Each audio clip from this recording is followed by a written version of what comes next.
to ending overdose. Today is Overdose Awareness Day, and we are teaming up with local organizations hoping to save lives. So the main culprit behind this surge in these overdose cases is fentanyl. And throughout the day, you are going to see real stories, hear heartbroken families, see these real numbers, and also get some real answers. We begin with News4JAX reporter Ashley Harding, who's joining us now. And Ashley, you spoke with a woman who understands the toll that addiction can have on families. It can just rip them apart.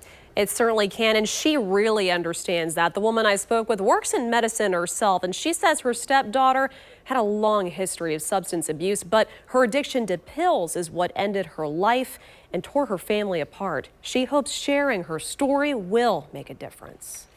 As director of pharmacy at Orange Park Hospital, Dr. Jody Graves works to save lives every day. But one life that couldn't be saved was that of her stepdaughter, Angela. It didn't come unexpected.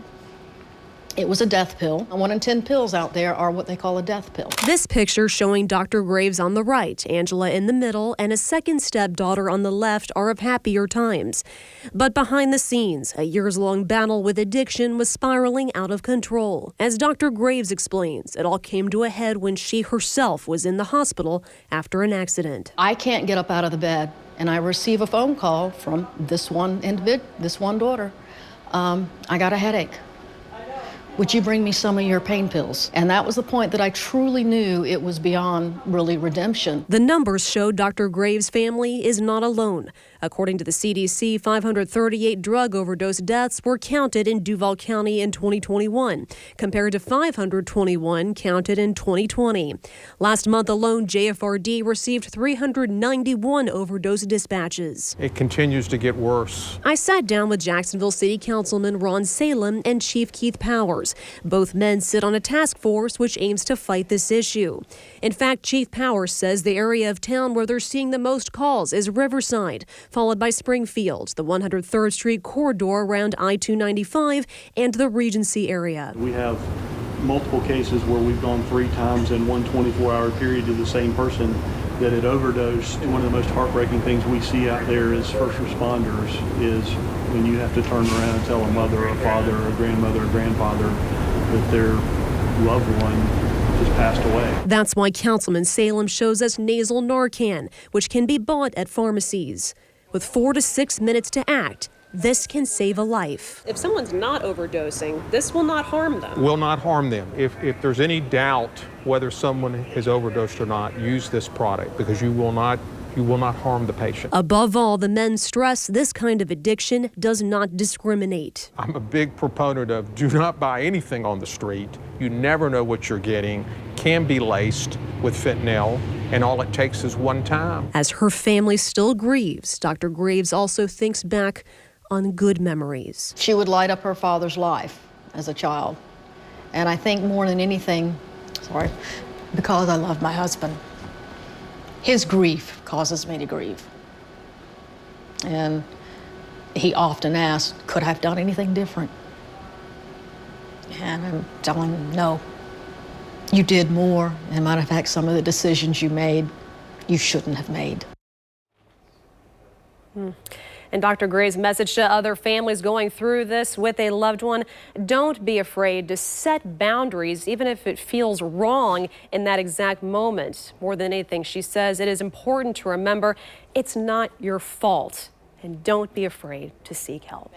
In his first ever television interview, Jolene Cummings' husband opened up to News4JAX reporter Ashley Harding. Me and the family, this is where we come visit her. It's not the typical place you go to grieve a loved one, but it's all Jason Cummings has. Does it hurt knowing that to have that moment with her, you have to come see a bench? All the time.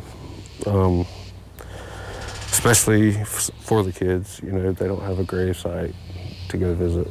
This is the only thing they have to remind them of their mama. A lot's changed in the years since Jolene Cummings disappeared. Her husband, Jason, never imagined raising his 2 boys without her. What kind of mom was she? She was a good mama. I think that's got a lot to do with why I fell in love with her. That's because she was a good mama. These photos, shared publicly for the first time, reflect a happy family. A doting mother first, Jolene was also a talented hairdresser, a path that led her to the Tangles hair salon. Now separated and going through a divorce, Jason is still mystified by that Mother's Day weekend when she failed to pick up the children. Jason says he'd never heard anything about Jolene's mysterious coworker. What prompted the attack that day, still unclear. I don't know, Jolene seen something that wasn't right about her, and I guess it scared her.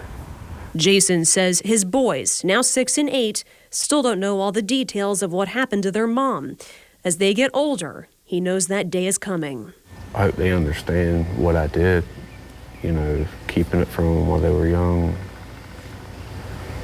But I also hope that they don't have no hard feelings towards me when they do find out, or, you know, it's, I don't know, it's just a weird situation, you know.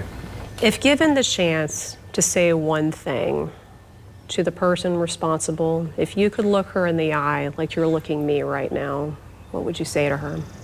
But the first thing I would ask her is, where is she at? I mean, she's called, it's over with. Let us have peace. With Mother's Day approaching, Jason reflects on happy memories. Tell me about Goozer. That was from her friend, Brooke.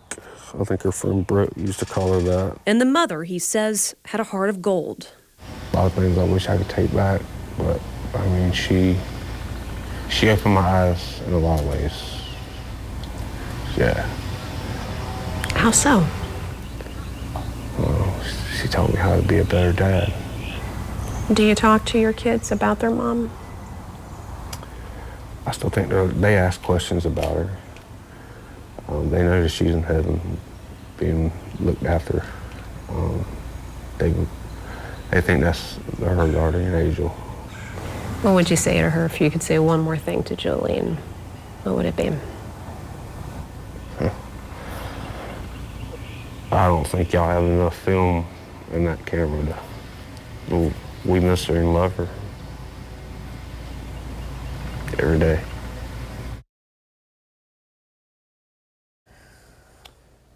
We reached out to the Florida Department of Corrections for an update on Kimberly Kessler since she went to prison.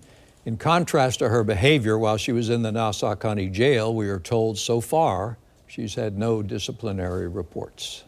And Jason Cummings says he still has hope. One day his wife's remains will be found and she'll finally be laid to rest.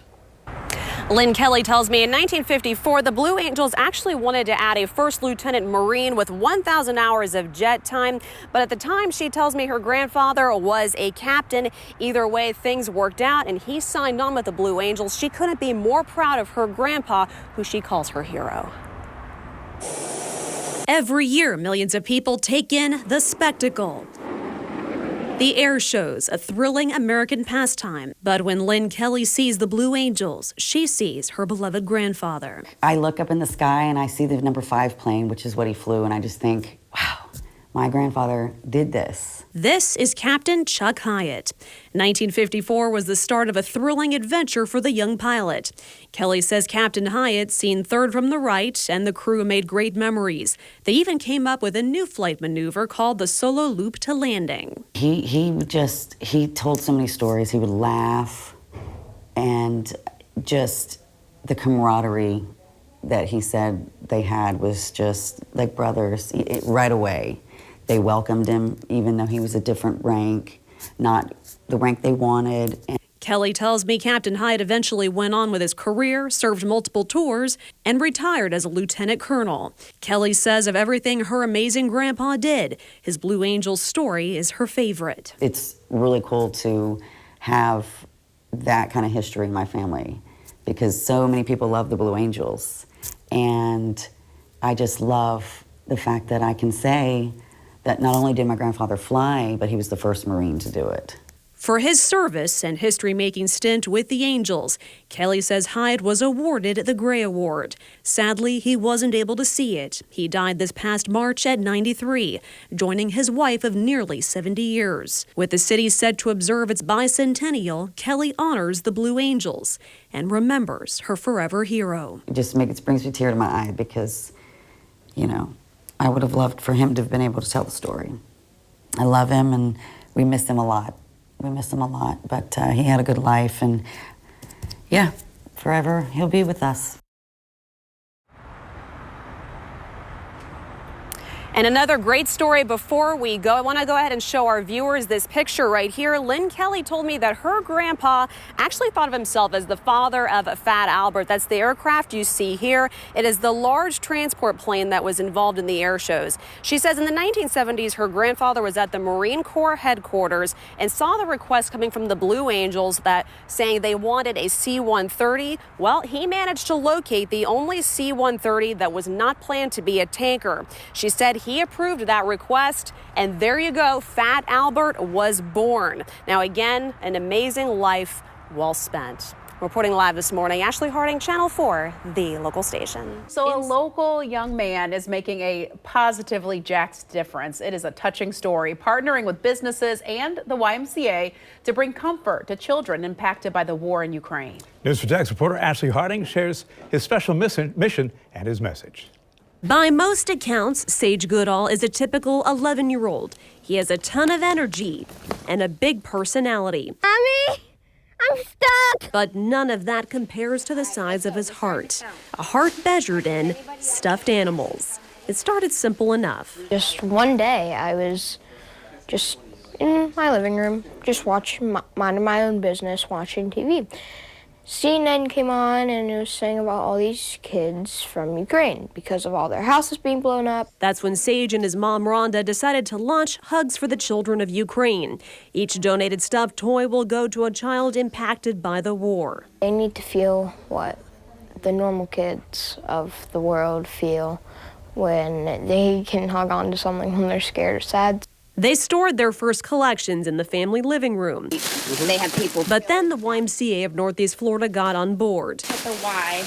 Its branches became donation sites, and each new toy is like a hug from thousands of miles away. Rhonda is still overwhelmed by the response. And the thought of a child, as Sage says, hugging on to one of these and being able to walk around, carry it around with them, they are every bit as special as every single person. With this response comes a message from Sage to his fellow kids. Every child is special. Show kindness.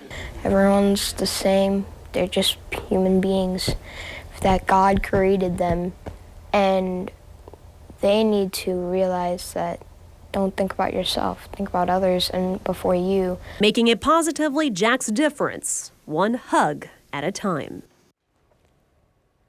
And Sage and the YMCA managed to collect 5,951 stuffed animals to give to Ukrainian children, but he's not finished yet. He is currently setting new goals with plans to continue collecting. I don't mean to bring myself into this, but I think back to when I was 11 years old, you guys. I wasn't doing anything of what Sage is doing. He's just an amazing young man, and he's got an incredible family supporting him in this. And you said his relationship with his mom may have gone a long way into prompting this. And I actually said this at 5 o'clock, but I want to share with our viewers at 7 as well. You didn't see this in the story, but there were moments where we were watching him interact with his mom. And I have a 6-year-old. You have a little boy too. Yeah. You have sons. You think, God, I hope my son loves me as much as this little boy loves his mom. Yeah. And you made a good point. It's all about those hugs. And he's sharing his hugs as well with the kids of Ukraine. Yeah, and it's transferring as well. I mean, 11 years old, that's when you can get a little bit selfish, but clearly he is selfless and he is thinking of others. So thank you for bringing his story. I love that he did the flip into the stuffed animals. That was perfect. He's a cutie, right? And you know, with all the negativity in the news, we needed This is that. it. Posh Jax. Big old hug to everybody out there. It's all about